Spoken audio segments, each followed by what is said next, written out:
Hi, everybody. Welcome. It's me, Legal Vices, and welcoming you to episode 8, the season finale of Netflix's 1899. I'm sorry, this is about a week and a half later than it should have been. I forgot I hadn't uploaded this yet. I have finished it. This is the finale. It's probably too late to be of any meaningful value to anyone out there, but I'd done the first 7. I may as well complete it and do the final episode. Sorry for the delay there, but this is my review of the season finale, the spoiler-filled, unprofessional, unedited, one-take review of season 8 of 1899. And if I'm not careful, this is probably going to go longer than the actual episode did because I took a ton of notes this time around. And we've got 2 snoring bulldogs in the background. So bear with me if you hear any snorting, snooting, whatever. It's not me, it's the dogs. All right, so let's jump into this. This final episode is called The Key. We've been looking, Mara's been, she's being hunted. She's being sought for this key she has. The only key she knows of is this locket around her neck that had a key inside of it. She doesn't know what it opened. The little boy, Mara's son, and Mara, they're on the hill by the hospital where all of this is taking place. And the boy found this green bug, and the little door opener bugs that have. He finally catches the bug. He holds it. He plays with it. He lets it go. And then the boy is standing alone outside the pyramid. He kind of flashes and he goes back and he's standing outside this pyramid and he's calling for his mother.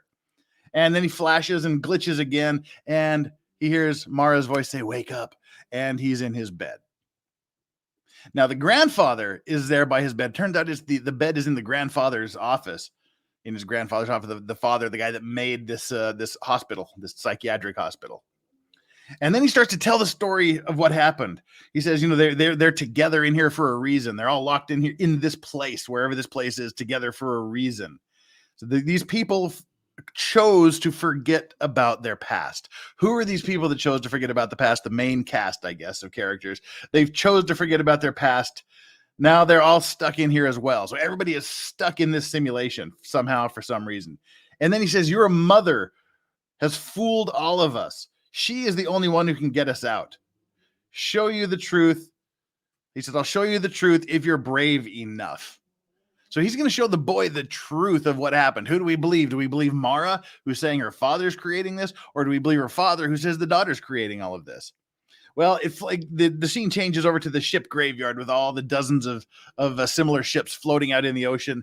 And the captain, he was on the Prometheus. He went back to the Prometheus, and then the Kerberos came up out of the ocean to join this graveyard. Well, the captain finally goes over to the Kerberos, and everybody's reunited. And Mara explains that her father owns the company that built the ships, and Daniel is her husband. This is Daniel Solis is her husband, and the boy is her son. The captain seems to be able to wrap his mind around that a little bit easier than he has the previous revelations. But then she goes on to explain again that this is all just an illusion. And no one could, and people don't want to believe it's an illusion. She tells the survivors it's an illusion. And then she challenges them, said, okay, tell me how you got on the ship. And none of them could remember how they got on the ship they're on. And everyone takes out their letters they got, and they all see that they all have similar letters. And Daniel, he's working to connect his controller to the dead ship to try to get the Kerberos alive again. So he's messing around with that, trying to get things started. Then it goes back to Mara's dad and the boy. Mara's dad and the boy, they're standing outside in this wasteland by this pyramid. And he tells the boy it's time to remember. And then Mara's dad starts playing with his little remote controller thing. And the wasteland glitches, and it changes to the mountain by the hospital. So now they're on the mountain by the hospital again. And he says, your truth lies behind these walls. This isn't real. And then it cuts back to the ship, and the black crystal is still growing all over the ship. This black crystal that got Mrs. Wilson, and her whole arm is turning black and whatnot. Now is rapidly expanding. In fact, the black crystal stuff seems to be chasing them around the ship, trying to get at them.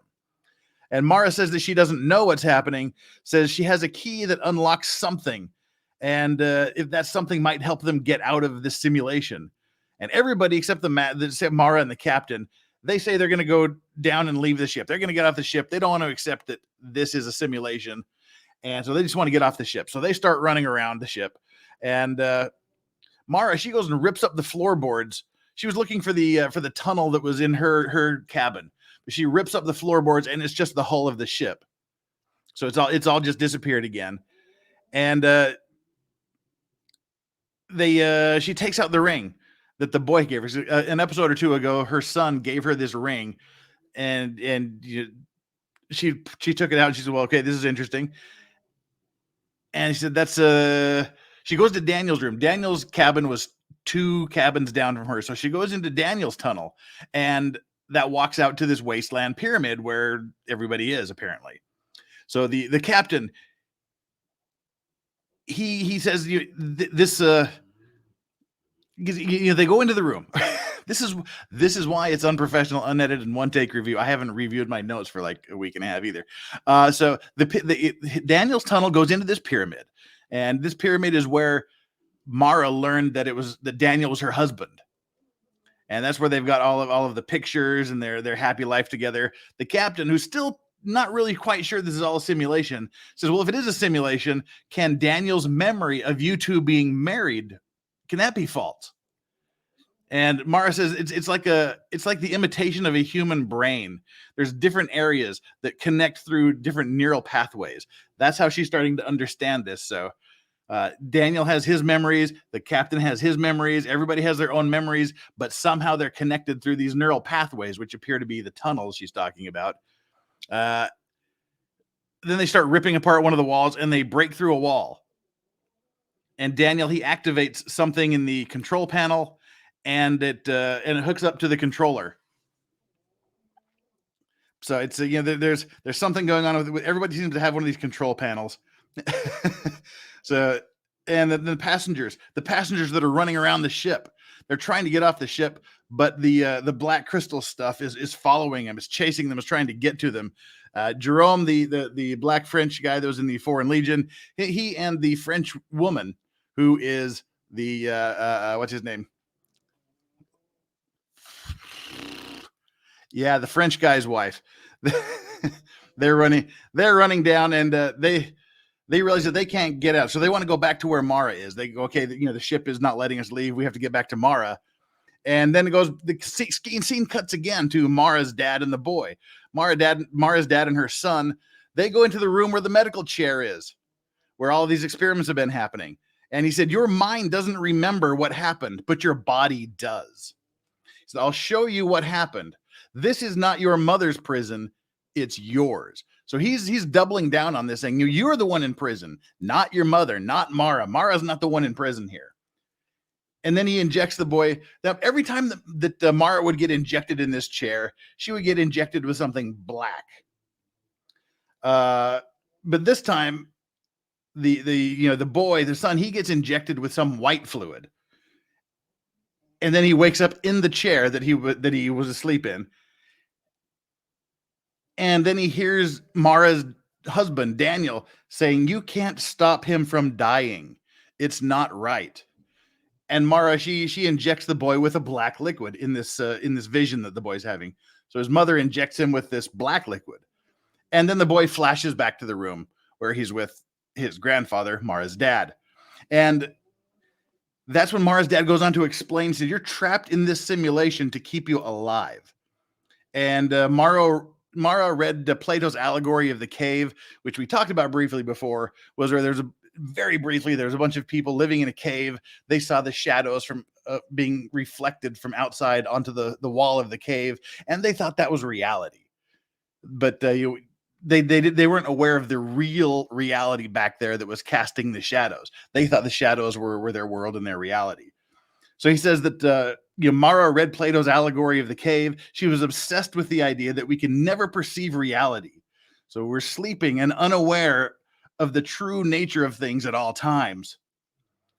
And Mara is saying, how do we know if anything is real? How do we know if reality is real? And then her husband says, well, isn't God a creator of reality? And Mara says, but then God's world is real. We're just God's dollhouse. And then Mara's dad says to the boy, this is a doll's house. This is a doll's house built for you. So this whole simulation is apparently a dollhouse kind of a thing that's been built for the boy to protect him from dying of something or because of something. And then the boy says it's a lie. This isn't true. And Mara's dad says, no, your father is lying to you, because Daniel has been trying to work with the boy to figure out what was going on and to get farther along in the simulation. So Mara says, no, your dad is lying to you. I mean, Mara's dad tells the boy that your dad is lying to you. And then Mara's dad opens up the little pyramid that the boy has been carrying around the entire thing. He opens up the top of the pyramid, and there's a little slot in it. And he says, there's a way out, and your mother has the key. And the inside the pyramid next to the slot is the words "wake up." So that mystery is starting to come to a little bit of an end there. And then it cuts back to Mara and the captain, and they're with the Danish girl. They're with the Danish girl. They go into her world, and where there was all the haystacks and stuff, where she got graped by some guy and shot him in the face. So they go into that world, and then Daniel manipulates his little controller again in his world, and the walls and the doors all change. But the crystal starts growing faster too, and the walls open for everyone that was running away from the crystal. Just random walls open up, and they all spill out into each other's worlds, out into each other's memories. Mrs. Wilson and the Danish girl, they go to Lucian. That was the French guy, the white French guy. They go into Lucian's memory, being in the African desert. Lucian and Ying Li, they go to this Western place with a well where Oleg was, the Polish guy. So they've all gone into each other's memories to escape this crystal that's growing after them. But then it cuts back to the chief officer, who's been working with Mara's dad the entire time. He's watching the monitors, and everyone is out of place, and he looks a little bit concerned that everybody is in everybody else's memories. And then he notices that Daniel is changing the architecture of the simulation to hide himself. So then the captain reports this to the chief officer. He reports this to Mara's dad and says, if Mara wakes up without the key, they will be trapped in here forever. So for some reason, this key is important to waking everybody up. And if Mara just wakes up, everybody else is going to be trapped forever inside the simulation. Now, the crystal seems to be, they're talking about how the crystal seems to be a virus in the program. And Daniel is spreading this virus through different areas of the simulation project. And the doors are opening, and everyone jumps back on the ship. So now everybody's back on the ship, but they're away from the growing crystal thing. These scenes are just happening flash, flash, flash. So there's so much to write about here. So everybody's back on the ship, and then it goes back to the hospital with Mara's dad and the boy. And he says, Daniel is doing this for your mother, not the boy. And then it cuts to Daniel. Daniel runs back to the cupboard. If you remember, there was a cupboard where the boy, after he was thrown off the ship, he rematerialized inside the cupboard. And then the chief officer went in this cupboard, and he flashed over to where Mara's dad is. Well, Daniel, he goes into the cupboard. So presumably he's going to flash to the world where the hospital is. So Daniel goes, he gets in the cupboard, and Mara and the captain, they're outside the hospital. And Mara believes that her father did something to her memory. She's saying, my father has done something to my memory. Don't know what it is. Then it cuts back to the passengers. The passengers, they're back on the ship. Oleg, the Polish guy who had died, he came out of this well all covered with grease or oil or something, and he climbs back on the ship. So now zombie Oleg is walking around the ship. Oh, we're just getting started. And also the fake priest, the fake Spanish priest, Portuguese priest, he's Spanish, yeah. The fake Spanish priest, he is also back alive now on the ship. And Mara says this isn't a dream, it's just a fake reality. She's making this distinction. So it's not a dream, it's just a simulation, it's a fake reality. But then it cuts back to the chief officer. The chief officer shows up and says that, Mara, you should have figured this out. And he demands Mara give him the key. And Mara, who I guess really has no reason not to, gives him the key. And the chief officer uses this his remote control to kill the captain. The captain just goes, drops, he's dead on the floor. Mara's upset about that, obviously. So he just says, it's the end of the line for you, Captain, and hits the kill switch, literally hits the kill switch. And he says that He says your father to Mara. He says your father is waiting. So then they go in the room, and Dad asks for the key, and the chief officer gives Mara's dad the key. Mara says that her brother found out what he's doing. She said, your brother found out my brother found out what you're doing. He's trying to stop you, Dad. And Dad says, well, your brother is the last person to worry about. And then he manipulates the remote control. And as soon as he manipulates the control, two sort of medical assistant guys, they grab a hold of Mara. They drag her to the medical chair. And then the room changes. Well, they were in his office. Then suddenly he manipulates the thing. It all changed to the medical room. They grab Mara. They strap her in the chair in the medical room. And Mara's wearing a hospital gown. They strap around her wrists, which were chafed and bleeding at the beginning of the series in episode 1. If you noticed that. And the dad says that she was born a seeker. And she would open every door and suffer pain just for the sake of knowledge. And he's saying, that's too bad you're not more like your brother who didn't have any ambition. He said, but you trying to escape this pain has caused more pain. He says, this is her sick mind. This whole simulation is her sick mind. And the boy kept talking about meeting the creator. He says, you are the creator. Mara is the creator of this world. Mara is the creator of this simulation. And everybody is trapped there. They'll leave. Said everybody can leave the simulation, but you will forget again. And then the boy brings a syringe full of this black liquid. And Mara's father says, you will forget everything like before, and I will make sure you stay here forever. And then injects her with the needle. And everything in the room turns red. Everything starts reconfiguring, dissolving. It looks like a big Lovecraftian kind of universe. Now everything is red and disassembling and floating around. And then it cuts to the medical room. And then it goes back to the dad's office. And he opens up the pyramid that the boy gave him. And he inserts the key into the pyramid. And he says, time to wake up. He turns the key and nothing happens. And they get all frustrated, realizing that Daniel has changed the wake-up code. Daniel's changed the code. But still on the ship, everything is dissolving. Everything is going off into this red. And then there's a countdown to a simulation delete. So Daniel, I guess, is trying to delete the entire simulation. And then the ship disappears. It sort of dissolves and is gone. Mara wakes up on dirt in a hospital gown. She looks around. She realizes she's kind of on the hill by the hospital. There's light shining down from heaven on the grave. That's where the hatch has been, where the boy was hiding. But she's wearing her wedding ring. And then Mara goes into the grave hatch, goes down into the bunker that was down there. And Daniel comes down right after her and joins her. And he says, it worked. It didn't start over. And Mara asks, is this real? Is this reality? Because the simulation was gone, but we didn't start over. So she's wondering if this is reality. And he says, no.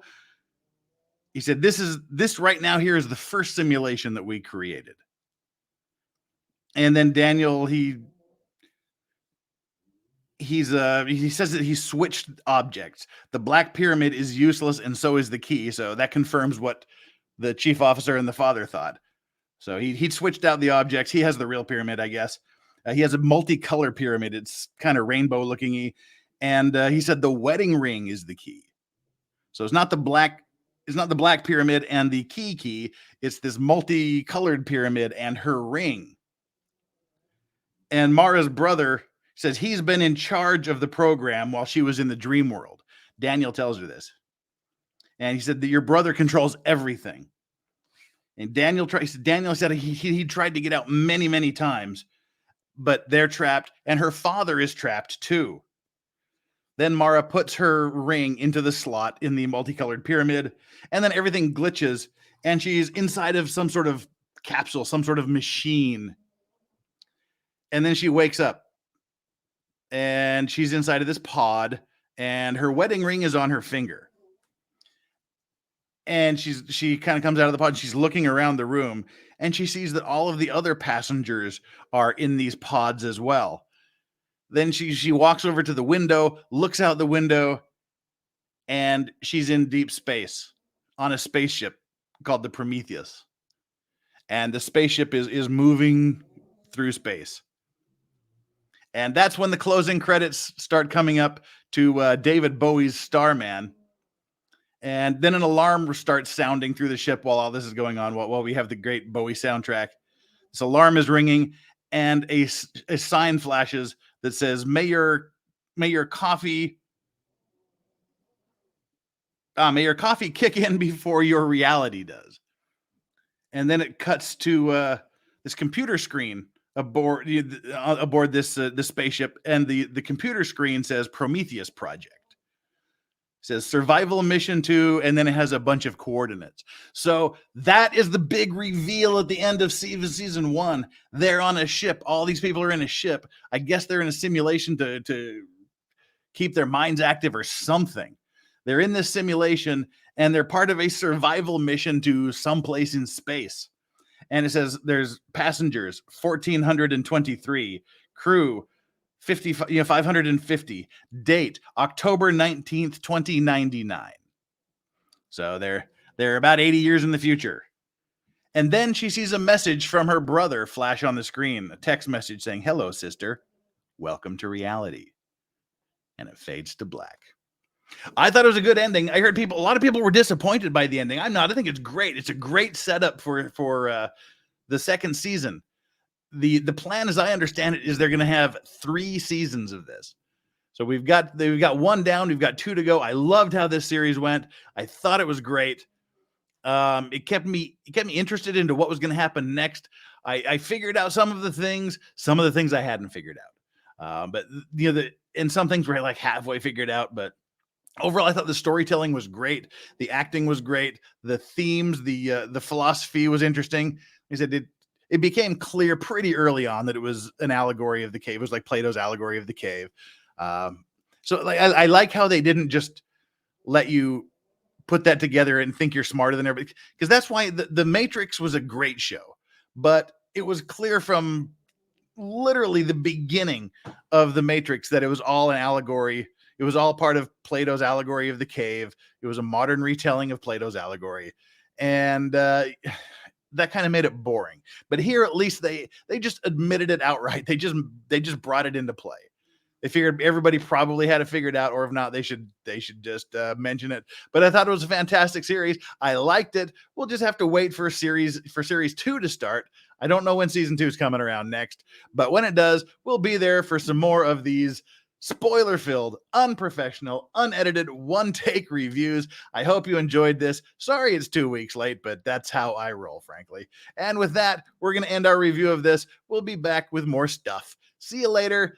And until we meet again for this series, come back, hit that like button, hit that subscribe button, and join me for the regular daily live streams and the other video updates we do.